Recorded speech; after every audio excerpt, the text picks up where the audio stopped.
সালামু আলাইকুম রহমতুল্লাহ, কেমন আছেন সবাই? বাংলা পলিটিক্স 52 চ্যানেলে আজকের এই ভিডিওতে আপনাদেরকে স্বাগতম জানাচ্ছি।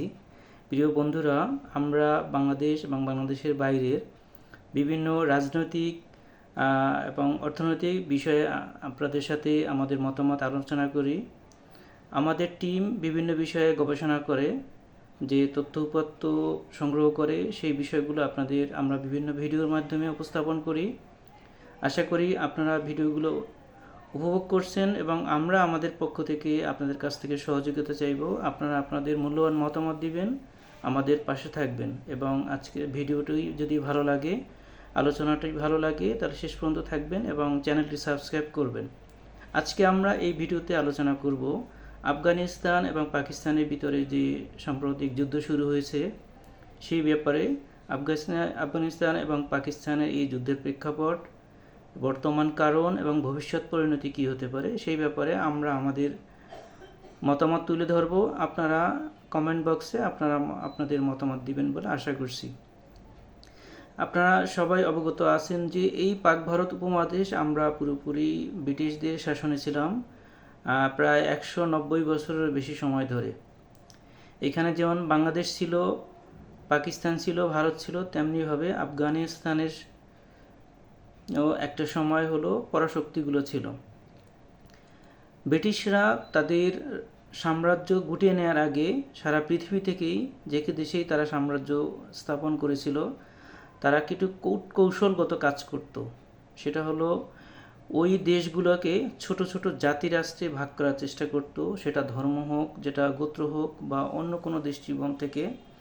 এবং এই ভাগের সময় সীমানা নির্ধারণ করতে বিভিন্ন কমিশনের মাধ্যমে, এবং সীমানাগুলো এমনভাবে নির্ধারণ করা হতো যেটা নিয়ে সারা জীবন বিতর্ক থাকবে এবং এই বিতর্কের কারণে এই দেশগুলো কখনোই বন্ধুভাবাপন্ন হতে পারবে না। যেমন করে ভারত এবং পাকিস্তানের ভিতরে আমরা রেড লাইন বা লাইন অফ কন্ট্রোল দেখতে পাই, বাংলাদেশ ও ভারতের ভিতরে এমনি একটি সীমান্ত রেখা রয়েছে।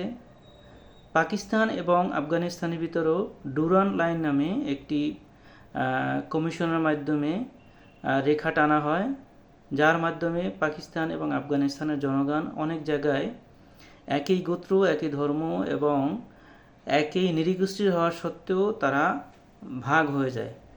যে কারণে এই ডুরান্ড লাইন হওয়ার শুরু থেকেই ওই সময় যারা আফগান রাজা ছিল, পরবর্তীতে হলো আফগান শাসকরা ছিল, এবং বর্তমানে যারা তালেবান শাসক আছে, কেউই ডুরান্ড লাইনকে স্বীকৃতি দেয়নি।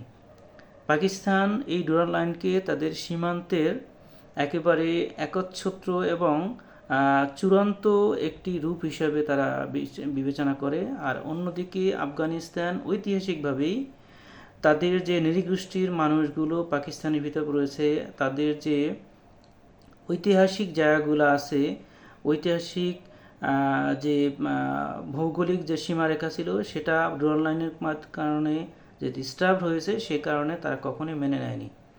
যে কারণে 2021 সালে আফগানিস্তানে যখন তালেবান সরকার নতুন করে রাষ্ট্র দায়িত্ব নিয়ে ইমারতে আফগানিস্তান প্রতিষ্ঠা করে, তখন থেকেই পাকিস্তানের সাথে এই বিষয় নিয়ে বরাবরের মতোই ঝামেলা তৈরি হতে থাকে। কিন্তু পাকিস্তান অত্যন্ত নির্মমভাবে এটার ফিডব্যাক দেওয়া শুরু করে। সীমান্ত বিরোধ নিয়ে পাকিস্তান আফগানিস্তানের দিকে সবসময় মিসাইল ছুড়ে, বোম্বিং করে এবং সীমান্তে আফগান নিরীহ গরিব মানুষদেরকে বন্দুক দিয়ে যেমন হত্যা করে, তেমনি বোমা মেরেও হত্যা করেছিল। প্রায় এই ইমারতে আফগানিস্তান প্রতিষ্ঠিত হওয়ার পর থেকেই এই ঘটনাগুলো পাকিস্তান বাহিনী করে আসছে। সাম্প্রতিক সময়ে কয়েকটি বিষয় নিয়ে পাকিস্তান এবং আফগানিস্তানের ভিতরে মতদ্বৈততা দেখা দেয়। প্রথম যে বিষয় নিয়ে মতদ্বৈততা দেখা দেয় সেটা হলো আফগান শরণার্থীরা, প্রায় 40 লাখের মতো শরণার্থী পাকিস্তানে ছিল। তো আফগান সরকার হঠাৎ করে মনে করলো তাদেরকে পুনর্বাসন করা দরকার এবং তারা ধাপে ধাপে কিছু পুনর্বাসন প্রক্রিয়া শুরু করে। কিন্তু পাকিস্তান অধৈর্য হয়ে পুরো প্রায় 40 লাখের কাছাকাছি মানুষ, যেটা আমি বললাম, তাদেরকে পাকিস্তান থেকে বিতাড়নের চেষ্টা করে। যে কারণে পাকিস্তান এবং আফগান সরকারের ভিতরে একটি তিক্ততা তৈরি হয়। আর আপনারা জানেন পাকিস্তানের সরকার বলতে আসলে সেনাবাহিনী, ওটাকে ডিপ স্টেট বলা যায় না, আমরা ডিফেক্টো গভর্নমেন্ট বলতে পারি। আর ওইখানকার যারা এখন যে অনির্বাচিত এবং ষড়যন্ত্রের সরকার আছে, তারা অ্যাকচুয়ালি সেনাবাহিনীর হাতে একটা পুতুল ছাড়া আর কিছুই নয়। আপনারা জানেন ইমরান খানের যে সরকারটি আছে, সেই সরকার ক্ষমতায় ছিল মার্কিন বাহিনীর সাথে ইমরান সরকারের মতবিরোধিতা হওয়ার কারণে, এবং ইমরান খান মুসলিম বিশ্বের সাথে যেভাবে স্বাধীনভাবে তার পররাষ্ট্রনীতি স্টাবলিশ করতেছিল, আমেরিকা তা সেটা পছন্দ করেনি। যে কারণে ইমরান খানের দলের অনেক এমপি এবং অন্যান্য দলের এমপিদেরকে টাকা নিয়ে কুকুরকে যেমন খাবার দিয়ে কিনে নেওয়া যায়, ঠিক এরকম অনেক এমপি আমেরিকা কিনে নিয়ে ইমরান খানের সরকারকে ফেলে দেন। তারপরও লাস্ট ইলেকশনে 2 বছর আগে যে ইলেকশনটি হয়েছে, সেই ইলেকশনে কিন্তু ইমরান খানের সরকার বেশি সিট পায়। যেমন করে এই 2026-এর 12 ফেব্রুয়ারি বাংলাদেশে একটি নির্বাচন হয়েছিল। সেই নির্বাচনে অ্যাকচুয়াল যারা বেশি সিট পেয়েছিল তারা এখন বিরোধী দলে, এবং কিন্তু যারা ভারতীয় তাবেদার হিসেবে এবং ভারতের নিয়ন্ত্রণে বাংলাদেশে সরকার প্রতিষ্ঠার জন্য এসেছিল, বিদেশ থেকে উড়ে এসে বসেছিল, তারা এখন সংখ্যাগরিষ্ঠতার ভিত্তিতে সরকার গঠন করেছে। যাই হোক, আমরা মূল কথায় ফিরে আসি। যখন এই শরণার্থীদেরকে জোর করে পাঠানো শুরু করে পাকিস্তান, তখন তিক্ততা তৈরি হয়। আর এর পাশাপাশি আরেকটি খুব গুরুত্বপূর্ণ বিষয় আছে, সেটা হলো টিটিপি, তেহরিকি তালিবান পাকিস্তান। এই সংগঠনটি আরও 15 থেকে 20 বছর আগে থেকে পাকিস্তানে সক্রিয়। তারা পাকিস্তানে বিভিন্ন ধরনের অভিযান পরিচালনা করে, অনেক এলাকায় প্যারালেল গভর্নমেন্ট এস্টাবলিশ করেছে, এবং যেখানে সেনাবাহিনীর সাথে তাদের বিরোধ হয়, সেখানে মাঝে মধ্যেই তারা সেনাবাহিনীর সাথে সংঘর্ষে লিপ্ত হয়। এই সংগঠনটি আগের যে এরকম কর্ম পরিচালনা করত, ঠিক একইভাবে রিসেন্টলিও তাদের কাজ চালিয়ে যেতে চাচ্ছে।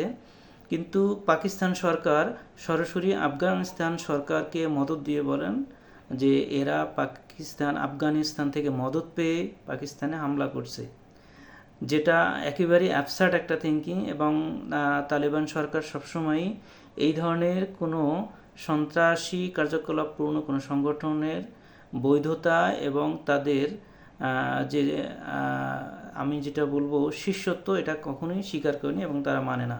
কিন্তু পাকিস্তান তাদেরকে অনবরত দোষারোপ করে যাচ্ছে, এবং এই বিষয়গুলো নিয়ে ঐতিহাসিক এবং বর্তমান প্রেক্ষাপটের যে বিষয়গুলো আছে, এটা নিয়ে নিয়মিতভাবেই পাকিস্তান বাহিনী আফগানিস্তানের উপর হামলা করছে। এর সাথে আরেকটি খুব দুঃখজনক বিষয় জড়িয়ে গেছে, যে আপনারা জানেন ভারত এবং পাকিস্তান চিরশত্রু দুইটি দেশ, কিন্তু পাকিস্তানের সব ধরনের বাধা এবং হুঁশিয়ারি উপেক্ষা করে তালেবানরা ভারতের সাথে কঠিন বন্ধুত্ব শুরু করেছে, যেটা পাকিস্তানের অস্তিত্বের সাথে খুব ঝুঁকিপূর্ণ হয়ে গেছে, এবং পাকিস্তান কোনোভাবে এটা মেনে নিতে পারছে না এবং মেনে নেওয়া যায় না। সেই কারণে পাকিস্তান এই জায়গাটাতেও আফগানিস্তানের উপর রুষ্ট হয়ে আছে। সর্বশেষ যে ব্যাপারটি আমাদের খেয়াল করতে হবে, সেটা হলো আমরা গত 2 দিন আগে একটি ব্যাপার দেখেছি। মার্কিন বাহিনী ইরানকে চারদিক থেকে ঘিরে রেখেছে এবং সুযোগ খুঁজছে কখন ইরানের উপর হামলা করবে। ঠিক এই মুহূর্তে এরকম পরিস্থিতিতে আফগানিস্তানের বর্তমান তালেবান সরকারের ইমারাতি আফগানিস্তানের সর্বোচ্চ নেতা হাইবাতুল্লাহ আখুনজাদা এবং তার অনুগত সরকার ঘোষণা দেয় যে ইরানে যদি আমেরিকা হামলা করে তাহলে আফগানিস্তান ইরানের পাশে থাকবে। আমাদের ঠিক এই পয়েন্টে খেয়াল করতে হবে যে ইরানের পাশে থাকার ঘোষণা দিয়েছে হলো তালিবান, যেটা আমেরিকার মাথা খারাপ করে দেয়। তখন আমেরিকা তাদের পোষা কুকুর, যেটা পাকিস্তানি সেনাবাহিনী নামে পরিচিত অনেকের কাছে, আমরা এটাকে পোষা কুকুর হিসেবেই বিবেচনা করি।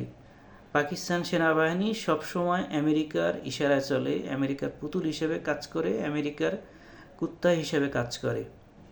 আমেরিকা যা চায় পাকিস্তান সেনাবাহিনী সেটাই করে, এবং সেটা সে দেশের জনগণকে হত্যা করে হোক, দেশের মানুষকে খুন করে হোক, দেশের সরকারকে ফেলে দেওয়া হোক, অথবা দেশের অর্থনীতিকে ধ্বংস করে হোক, যে কোনোভাবেই হোক তারা আফগানিস্তানের এবং পাকিস্তানের স্বার্থের বিরুদ্ধে গিয়েও আমেরিকার গোলামি করে। এই পাকিস্তান সেনাবাহিনীকে আমেরিকা সবুজ সংকেত দেয়, যেহেতু হাইবাতুল্লাহ আখুনজাদা আফগানিস্তানের পক্ষ থেকে ইরানকে সহযোগিতার আশ্বাস দিয়েছে, তাই ইরানকে দুর্বল করার জন্য মেইনলি হাইবাতুল্লাহ আখুনজাদার উপরে সরাসরি আক্রমণ করা হয় এবং পাকিস্তানের এই হামলায় হাইবাতুল্লাহ আখুনজাদা ইমারাতে আফগানিস্তানের সর্বোচ্চ ধর্মীয় নেতা নিহত হন। ইন্না লিল্লাহি ওয়া ইন্না ইলাইহি রাজিউন। এই সাথে শত শত আফগান সাধারণ নাগরিক এবং আফগান যোদ্ধা তাদেরকেও হত্যা করা হয়। পাকিস্তান আফগানিস্তানে একটি নরকের দরজা খুলে দিয়েছে। পাকিস্তান সেনাবাহিনী সারা জীবনে পাকিস্তানের বিরুদ্ধে, মুসলিম জাহানের বিরুদ্ধে কাজ করেছে। 1971 সালের 25শে মার্চ রাতে যে অপারেশন সার্চলাইট চাপিয়ে দেওয়া হয় পুরো পাকিস্তানের উপরে, সেই সার্চলাইটের পরিণতি হিসাবে পুরো পাকিস্তান স্বাধীন হয়ে বাংলাদেশ নামক নতুন দেশ তৈরি হয়। পাকিস্তানের অভ্যন্তরে বিভিন্ন জাতিগোষ্ঠী যখন তাদের অধিকার, তাদের ভূমির অধিকার এবং অর্থনৈতিক এবং সামাজিক অধিকার নিয়ে কথা বলি, তখনই পাকিস্তানি সেনাবাহিনীর সদস্যরা তাদের উপর হামলে পড়ে তাদেরকে হত্যা করে। এটাই হলো তাদের ধর্ম। ঠিক একইভাবে আফগানিস্তানে যখন ইরানের সাথে আফগানিস্তানের সম্পর্ক ভালো হওয়া শুরু করেছে এবং আমেরিকা ক্রমাগত ইরানের উপরে আক্রমণ করার ছক সাজাচ্ছে, এই সময়ে যাতে ইরান দুর্বল হয়ে যায় এবং আফগানিস্তান যাতে আরেকটি মুসলিম রাষ্ট্রের পাশে না দাঁড়াতে পারে, মূলত সেই কারণেই আমেরিকার পোষা কুকুর পাকিস্তানি সেনাবাহিনী তার অপেক্ষাকৃত দুর্বল প্রতিবেশী গরিব আফগান নাগরিকদের উপর হত্যাকাণ্ড শুরু করে দিয়েছে। আমরা যা আশঙ্কা করছি, আফগানিস্তানের উপর হামলা করে পাকিস্তান যে নরকের দুয়ার খুলে দিয়েছে, এর পরিণতি পাকিস্তানের জন্য অত্যন্ত ভয়াবহ হবে। যদিও আমরা চাই না আমাদের ভ্রাতৃপ্রতিম দুইটি মুসলিম রাষ্ট্র যুদ্ধে জড়িয়ে যাক, বাট পাকিস্তান যে হত্যাকাণ্ড শুরু করেছে, এটার পরিণতি পাকিস্তানকে অবশ্যই বরণ করতে হবে এবং পাকিস্তানকে অত্যন্ত করুণ পরিণতি বরণ করতে হবে। আমরা আফগানিস্তানের নিরীহ ভাইদের নিরাপত্তা নিয়ে শঙ্কিত। আমরা আল্লাহর কাছে দোয়া করি আফগান ভাইয়েরা, আফগান বোনেরা তারা দ্রুত যুদ্ধ থেকে মুক্তি পাক এবং পাকিস্তানি জনগণ তাদের সেনাবাহিনীকে নিবৃত্ত করুক, যাতে তারা পাকিস্তান এবং আফগানিস্তানের জনগণের বিরুদ্ধে গিয়ে আমেরিকার কুকুরের মতো আচরণ না করে এই দুই দেশের জনগণের পক্ষ হয়ে কাজ করে এবং শান্তি ফিরিয়ে আনে। আপনাদের সবাইকে ধন্যবাদ। আমাদের সাথে আরও থাকবেন। আমরা এই বিষয় নিয়ে আমরা ফলো আপ রিপোর্ট দিব। আপনারা আপনাদের কাছে যদি কোনো ডিপ তথ্য থাকে আপনারা আমাদের কমেন্ট বক্সে শেয়ার করবেন এবং আপনাদের মতামত দিবেন। ধন্যবাদ সবাইকে। আসসালামু আলাইকুম রহমতুল্লাহ। আল্লাহ হাফিজ।